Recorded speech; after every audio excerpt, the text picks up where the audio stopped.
My name is Jade, and you're listening to People Power Lunch Hour on PhillyCam. I'm here today with two journalists, Aurora and Tanya, to talk about environmental issues. Hello. Hi, I'm Tanya. I'm a sophomore at Phillips Exeter Academy, and I research marine debris and microplastics. Hi, I'm Aurora. I go to Greenwich Charter School, and I researched asteroids and meteors. So, can you tell me a bit about why you picked the topic? Well, how much plastic do you think you eat every day? You probably think that's a ridiculous question, but it's something you should really be asking yourself. Because in reality, in over 94% of tap water in the United States, there are microplastics. So you're eating plastics every day. I picked my topic because a couple days ago, an asteroid dubbed the City Killer went by Earth really close. And after doing a little more research with my parents, I just got hooked on the idea and found some more about it. Wow, I did not hear about that asteroid. Yeah. So, can you tell us a bit more about the types of research you both did? Well, for me, I was researching marine debris and microplastics. So, first of all, what are marine debris? When you think about the ocean, you usually don't think about it being filled with plastic. But you may know about the Great Pacific Garbage Patch, and that you may think of it as a floating island of plastic, but that's not really true. In reality, most of the plastic in the ocean is microplastics. Because we use disposable plastic bags, straws, bottles, and all of it we just throw it away and we think out of sight, out of mind. But in reality, some plastic bags, for example, can take up to 1,000 years to degrade. So all of the plastic you throw away takes hundreds of years to degrade. But in the ocean, it's still not filled with plastic because even though plastic's not biodegradable, due to photodegradation and wind and waves, it breaks down into tinier and tinier pieces of plastic. Eventually, animals eat this plastic, and it goes through the food chain until we eat the plastic. Cool. So a couple days ago, an asteroid dubbed the City Killer because of its size and it could demolish a city, went right through Earth and the Moon, right by Earth and the Moon, and it was traveling at 15 miles per second, and it was huge, 187 to about 427 feet across. And had it been closer, it could have hit, and it could have hit in the ocean or on land, and depending on where it hit, it could have caused more damage.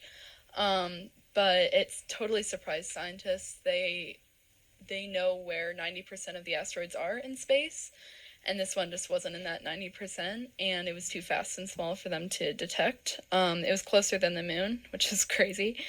And then after a little more research, I found out about the, I forget how to pronounce it, but the Chelyabinsk asteroid in Russia in 2013, and it actually did collide with the Earth, almost, and 60 feet from the surface over a town in Russia, it exploded, and the explosion was one of a nuclear weapon, and the blast harmed, I believe, 1,600 people, but none were killed, thank God.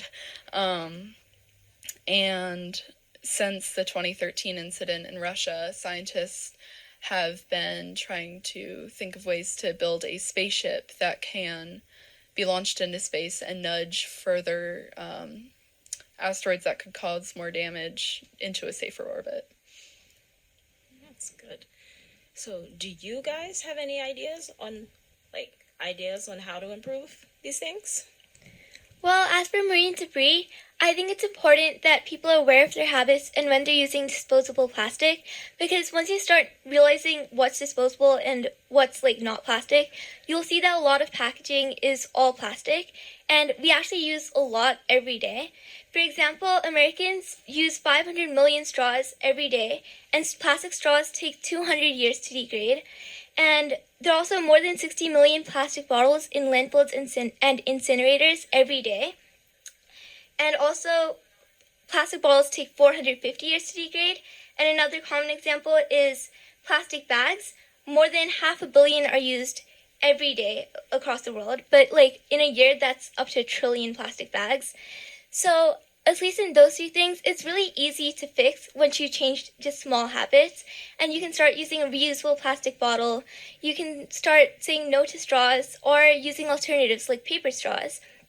And for plastic bags, you can just carry a reusable bag. Right. So scientists, there's been debates on like, well, do we have enough money for fundings to build this spaceship?